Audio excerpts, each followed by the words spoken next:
찬송가 27장 찬양 드리도록 하겠습니다. 찬송가 27장입니다.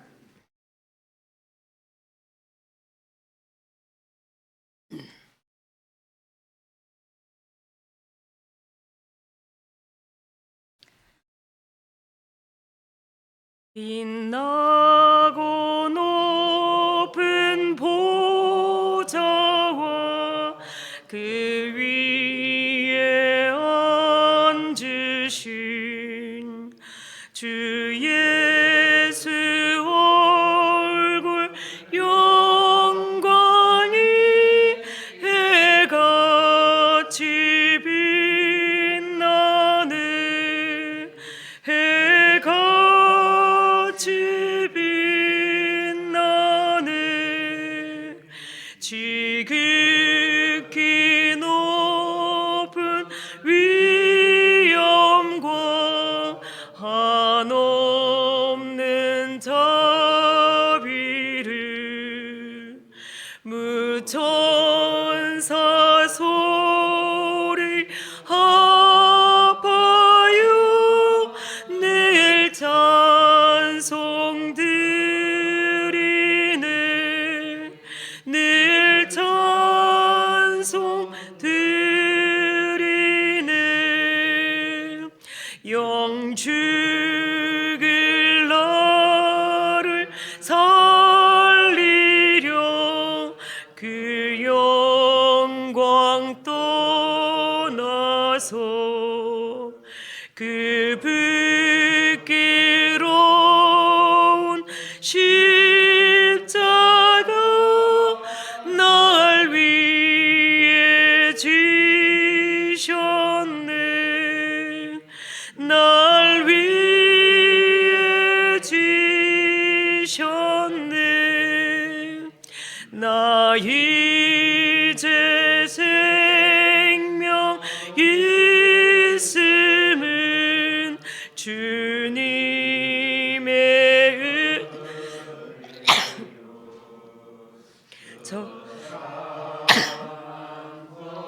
전세 이기는 큰 기쁨 넘치네. 큰 기쁨 넘치네.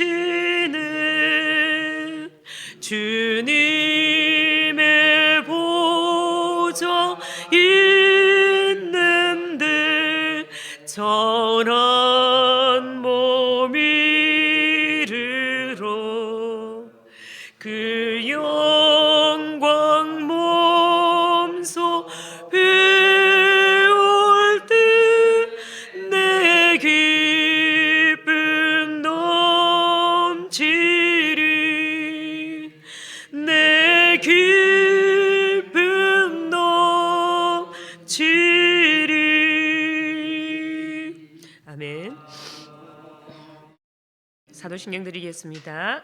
나는 전능하신 아버지 하나님 천지의 창조주를 믿습니다. 나는 그의 유일하신 아들 우리 주 예수 그리스도를 믿습니다. 그는 성령으로 잉태되어 동정녀 마리아에게서 나시고 본디오 빌라도에게 고난을 받아 십자가에 못 박혀 죽으시고 장사된 지 사흘 만에 죽은 자 가운데서 다시 살아나셨으며 하늘에 오르시어 전능하신 아버지 하나님 우편에 앉아 계시다가 거기로부터 살아있는 자와 죽은 자를 심판하러 오십니다. 나는 성령을 믿으며 거룩한 공교회와 성도의 교제와 죄를 용서받는 것과 몸의 부활과 영생을 믿습니다. 아멘. 오늘 하나님의 말씀은 창세기 10장 1절에서 32절까지 말씀입니다. 창세기 10장 1절에서 32절 말씀까지입니다. 한 절씩 교독하도록 하겠습니다. 노아의 아들 셈과 함과 야벳의 족보는 이러하니라. 홍수 후에 그들이 아들들을 낳았으니 야벳의 아들은 고멜과 마곡과 마대와 야온과 도발과 메섹과 디라스요. 고멜의 아들은 아스크나스와 리박과 도갈마요. 야완의 아들은 엘리사와 달시스와 기띔과 도다님이라. 이들로부터 여러 나라 백성으로 나뉘어서 각기 언어와 종족과 나라대로 바닷가의 땅에 머물렀더라. 함의 아들은 구스와 미스라임과 북과 가나안이요. 구스의 아들은 스바와 하윌라와 삽다와 라마와 삽드가요. 라마의 아들은 스바와 드다님이요. 구스가 또 리무롯을 낳았으니 그는 세상의 첫 용사라. 그가 여호와 앞에서 용감한 사냥꾼이 되었으므로 속담에 이르기를 아무는 여호와 앞에 니무롯같이 용감한 사냥꾼이로다 하더라. 그의 나라는 시날 땅의 바벨과 에렉과 앗갓과 갈레에서 시작되었으며 그가 그 땅에서 아수르로 나아가 니느웨와 로보딜과 갈라와 및 니느웨와 갈라 사이에 레센을 건설하였으니 이는 큰 성읍이라. 미스라임은 루딤과 아나밈과 르하빔과 납두힘과 바드루심과 가슬루힘과 갑도림을 낳았더라. 가슬루임에게서 블레셋이 나왔더라. 가나안은 장자 시돈과 헷을 낳고 또 여부스 족속과 아모리 족속과 게르가스 족속과 히스 족속과 알가 족속과 신 족속과 아로와 족속과 스말 족속과 야마 족속을 낳았더니 이후로 가나안 자손의 족속에 흩어져 나아갔더라. 가나안의 경계는 시돈에서부터 그라를 지나 가사까지와 소돔과 고모라와 아드마와 스보임을 지나 라사까지였더라. 이들은 함의 자손이라 각기 족속과 언어와 지방과 나라대로였더라. 셈은 에벨 온 자손의 조상이요 야베스의 형이라. 그에게도 자녀가 출생하였으니 셈의 아들 엘람과 수루와 아라박삭과 룩과 아람이요.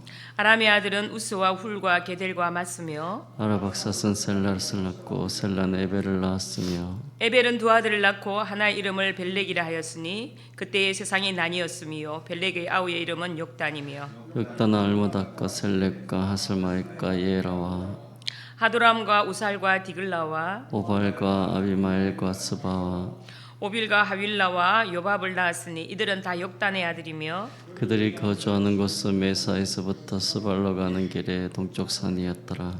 이들은 셈의 자손이니 그 족속과 언어와 지방과 나라대로였더라. 이들은 그들 백성들의 족보에 따르면 노아 자손의 족속들이요 홍수 위에 이들에게서 그 땅의 백성들이 나뉘었더라. 아멘. 오늘의 말씀은 열방의 기원이라는 말씀을 가지고 함께 말씀을 나누겠습니다. 하나님은 홍수 이후에 노아와 그 아들들에게서 생육하고 번성하여 충만하라라는 축복을 9장 1절 말씀에서 하였습니다. 본문은 그러한 하나님의 축복대로 인류가 급속히 번성하여서 온 땅에 편만하게 된 사실을 보여주고 있는 장입니다. 창세기 10장은 크게 세 부분으로 나눌 수가 있는데요. 서론인 1절과 결론인 32절 그리고 본론 부분인 2절부터 31절까지 이렇게 세 부분으로 나눌 수가 있습니다. 본론도 세 부분으로 나눌 수가 있죠. 먼저 야베스의 후손들이 나오고 그 다음에 함의 후손들이 나옵니다. 그리고 셈의 후손들이 나옵니다. 숫자를 따져보면 먼저 야베스의 후손들이 14명이라는 이고요. 함의 후손은 30명입니다. 그리고 셈의 후손들은 26명이 나오는데 도합하면 70명이 이렇게 나옵니다. 노아의 세 아들을 통해서 퍼지게 대한 이 자손의 계보에는 모두 70개 이름이 나오는데 이 이름들은 부족이나 또 성읍에 거주하는 사람들, 국가들 그리고 다양한 개인의 이름들을 이렇게 포함하고 있습니다. 창세기 10장은 이제 현재 살고 있는 세계 민족들의 조상이 누구인지 또 그 정보를 알려주는 장이라고 이렇게 볼 수가 있는데요. 그러니까 인류의 일반 역사의 시작이 되는 장이라고 이렇게 볼 수가 있습니다. 1절 말씀을 보면 노아와 아들 셈과 함과 야베스의 족보는 이러하니라. 홍수 후에 그들이 아들을 낳았으니 라고 시작합니다. 단순한 이렇게 서문처럼 보이지만 이 한 구절 안에는 깊은 신학적인 그런 의미가 담겨 있습니다. 자, 인류는 죄로 인해서 멸망에 이를 수밖에 없는 존재였지만 하나님의 은혜로 인해서 노아와 그 가족은 방주 안에서 구원을 받았고 또 그 구원을 통해서 인류의 역사가 다시 이렇게 시작된 것입니다. 이것은 단순히 육체의 생명이 다시 이어졌다는 그런 의미뿐만 아니라 하나님이 이 세상을 포기하지 않으시고 다시 다스리기로 결심하셨다는 그런 선언이기도 합니다. 즉 본문의 족보는 5장의 다른 족보와 마찬가지로 여자의 후손 곧 그리스도를 통한 하나님의 구속 사역이 이렇게 어떻게 준비되고 진행되는가를 보여주는 그러한 목적에서 기록된 장이라고 이렇게 볼 수가 있습니다. 창세기 5장에서는 아담의 족보가 나옵니다. 아담의 족보는 노아를 향하고 있죠. 그리고 10장의 노아 족보도 누군가를 향하고 있습니다. 누군가를 향하고 있을까요? 네, 바로 아브라함입니다. 이 족보에는 훗날 이스라엘과 이렇게 긴장 관계를 대립해서 여러 민족, 예를 들면 이집트, 가나안, 바벨론, 블레셋 같은 나라들이 포함되어 있습니다.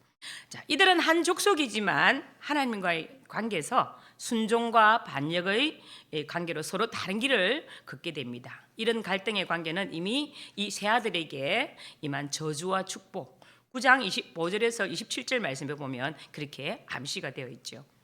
오늘 본문 2절에서 5절까지는 야벳 후손의 족보입니다. 야벳 후손들은 북쪽에서 이렇게 서쪽으로 이렇게 확장되고 주로 유럽과 이렇게 아시아 일부 지역에서 차지하게 됩니다. 성경은 각기 언어와 종족과 나라대로 해안 지방의 백성으로 나뉘었더라라고 5절 말씀에서 이렇게 이야기하고 있습니다. 이는 단순한 지리적인 이동이 아니라 하나님의 섭리 가운데 각 민족이 나뉘어감을 의미하고 있습니다. 야벳의 후손들은 인류 문명의 발전과 교육의 중요한 역할을 감당하게 됩니다. 하나님의 뜻 안에서 각 민족이 세워지고 또 성장하는 것은 단순한 역사의 흐름이 아니라 하나님의 섭리를 통해서 이렇게 이루어지고 있는 것입니다. 6절부터 19절까지는 함의 후손들에 대한 축복입니다. 함의 후손들은 아프리카와 가나안 지역을 퍼져나갔습니다. 가나안의 후손들은 이후 이스라엘과 많은 갈등을 빚게 되는 민족들이 됩니다. 가나안 족속, 여부수 족속, 아모리 족속 이런 족속들은 이스라엘이 약속의 땅을 차지하는 과정에서 아주 중요한 역할을 하게 되죠.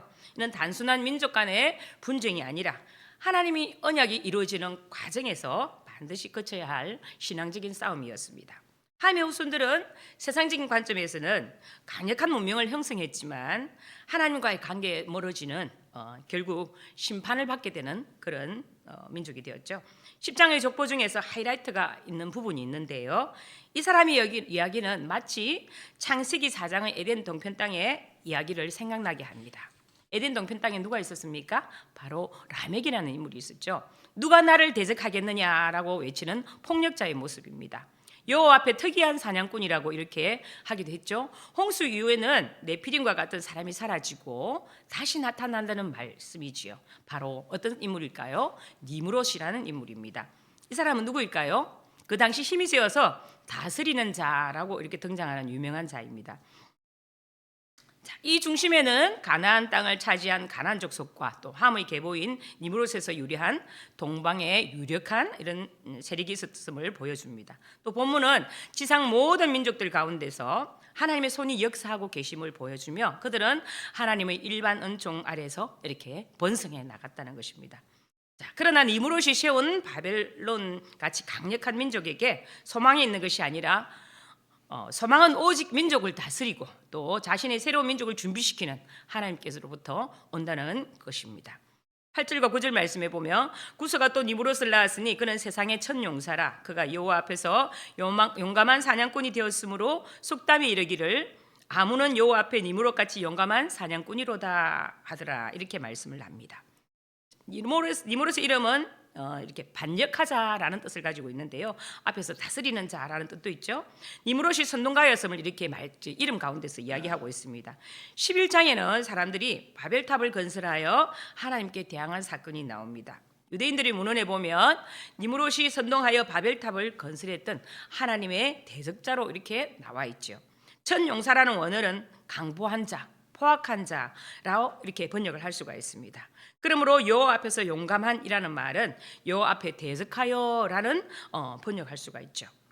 속담 역시 긍정적인 의미라기보다는 부정적인 뜻을 담고 있다는 말씀을 드릴 수가 있습니다. 성경에서는 오늘 본문 10장 5절과 10절에 나라라는 개념을 처음으로 이렇게 언급을 합니다. 즉 살기 좋은 어떤 땅을 중심으로 많은 사람들이 모여들어서 그 무리가 국가로 변환할 때 그 중심에 니므롯 같은 사람이 서 있었다고 이렇게 말씀을 하고 있는 것입니다. 결국 인류의 역사에서는 누가 왕이어야 하는가? 그러니까 가장 기본적인 것이라면 창조주이신 하나님이 왕이냐 아니면 인간이 왕이냐라는 누가 왕이냐라는 것이 문제일 수가 있는 것입니다. 네피림은 성경에서 최초로 등장하는 영걸 다스리는 자의 표상입니다. 그 사람이 왕으로 다스리는 세상 나라. 결국은 이렇게 멸망이라는 것을 보여주는 것이 노아 홍수였습니다. 그런데 네피림 다음 타자로 등장하는 가인계열의 대표자가 있습니다. 그것이 바로 니므롯이라는 것입니다. 그렇게 하나님을 경외하지도 않고 또 섬기지도 않고 믿지도 않는 많은 사람들이 결국 선택한 곳이 넓고 좋아 보이는 시날 땅이었습니다. 거기서 그들이 결정하고 선택한 것은 우리가 우리의 이름을 내고 흩어짐을 면하자. 하나님과 대항해서 우리끼리 살아보자 라고 이렇게 그들이 내린 결론이었습니다. 그리고 그 결과로 나타난 것이 바로 바벨탑입니다. 그 바벨탑의 문화는 이스라엘 역사 속에서 후에 바벨론 제국으로 나타나게 됩니다. 또한 그 바벨론 제국은 요한계시록에 가보면은 마지막 시대에 악한 도시의 상징이 되어 갖고 나오죠. 결국 하나님의 심판을 받고 무너지는 곳이 바로 바벨입니다.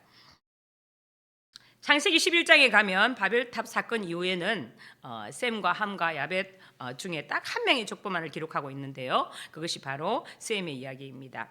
그 셈의 족보를 쭉 기록한 이유는 한 사람, 이렇게 아브라함 때문입니다. 하나님은 어떻게 이스라엘 민족을 이루게 되셨는지, 어떻게 하나님이 이 땅에서 하나님 나라를 이루시기 위해서 그 한 사람을 선택하셨는지 이야기가 쭉 나오는 것입니다. 아브라함의 족보가 그 이후에 쭉 나오면서 결국 거기서 다윗도 나오고 아브라함의 다섯의 후손 가운데서 예수 그리스도가 이렇게 태어나게 되는 것입니다.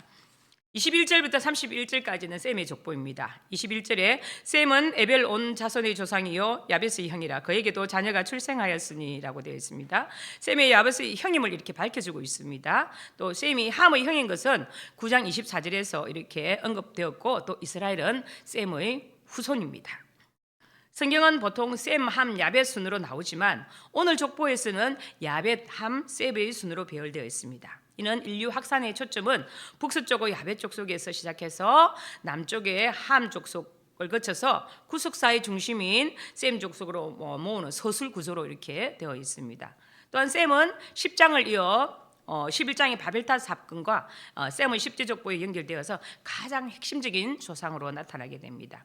25절에 에벨은 이렇게 에벨이라는 뜻은 건너다라는 아바르에서 유래된 말입니다. 건너온 자라는 뜻을 가지고 있죠. 그래서 에벨은 유브라데스 강을 건너서 가나안으로 이주한 사람, 아브라함의 후손을 가리키는 말이 되었습니다.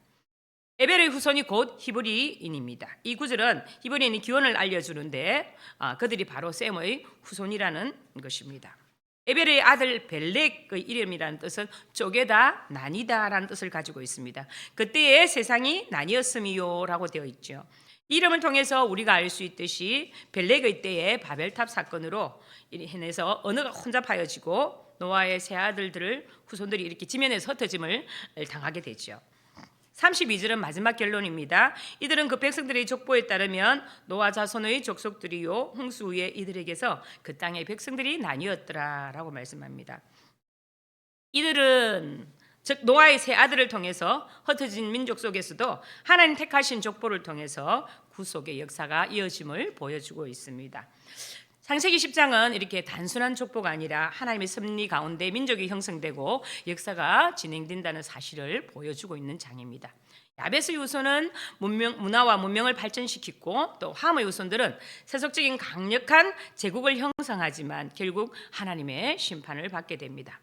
반면에 셈의 후손들은 하나님의 언약을 계승하며 구원의 역사를 이루어가는 중요한 역할을 감당하게 됩니다.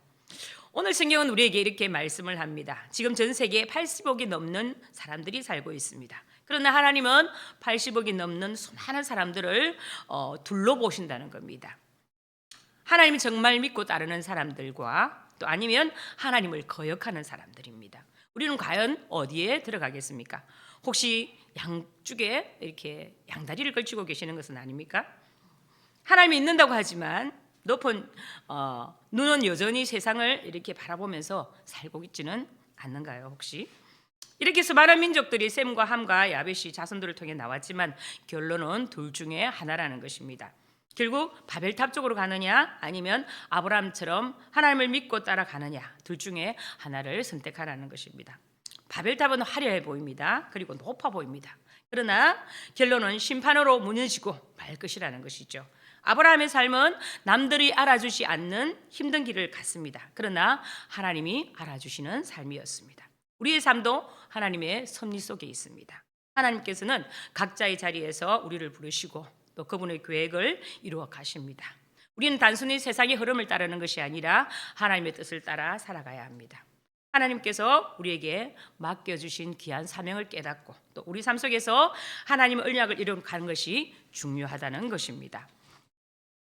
우리가 하나님의 말씀을 따라 살아갈 때 우리를 통해서 하나님 나라가 확장되며 하나님의 뜻이 이루어질 것입니다. 2026년도 새해를 우리에게 허락해 주셨습니다. 이제 올 한 해 어떤 마음으로 여러분들은 믿음으로 살아가시겠습니까?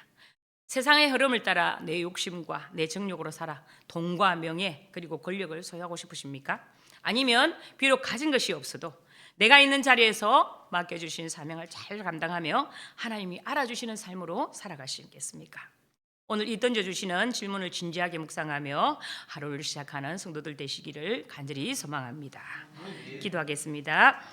사랑이 풍성하신 아버지 하나님, 오늘도 말씀을 통해서 우리의 모든 삶도 하나님의 섭리 속에 있음을 깨닫게 하시니 참 감사합니다. 하나님께서 우리 모두 각자의 자리에서 부르시고 구원의 은혜를 베푸셨고 바벨 탑이 아니라 하나님의 후손으로 아브라함의 후손으로 택하여 주셨으니 맡겨주신 그 사명 잘 감당할 수 있도록 은혜를 다하여 주시옵소서. 주님께서 다시 오실 때까지 이 땅에서 무명한 자일지라도 하나님의 구원의 역사를 이루기 위한 주님의 사람으로 살아가게 하여 주옵소서. 영적인 호흡인 기도를 우리에게 멈추지 않을 수 있도록 주님 인도하여 주시옵소서. 예수 그리스도 이름으로 기도드립니다. 아멘. 하늘에 계신 우리 아버지, 아버지의 이름을 거룩하게 하시며 아버지의 나라가 오게 하시며 아버지의 뜻이 하늘에서와 같이 땅에서도 이루어지게 하소서. 오늘 우리에게 일용할 양식을 주시고 우리가 우리에게 잘못한 사람을 용서하여 준 것 같이 우리 죄를 용서하여 주시고 우리를 시험에 빠지지 않게 하시고 악에서 구하소서. 나라와 권능과 영광이 영원히 아버지의 것입니다. 아멘. 오늘 기도 제목을 함께 나누겠습니다. 성도들의 가정과 직장을 위해서 함께 기도하겠습니다.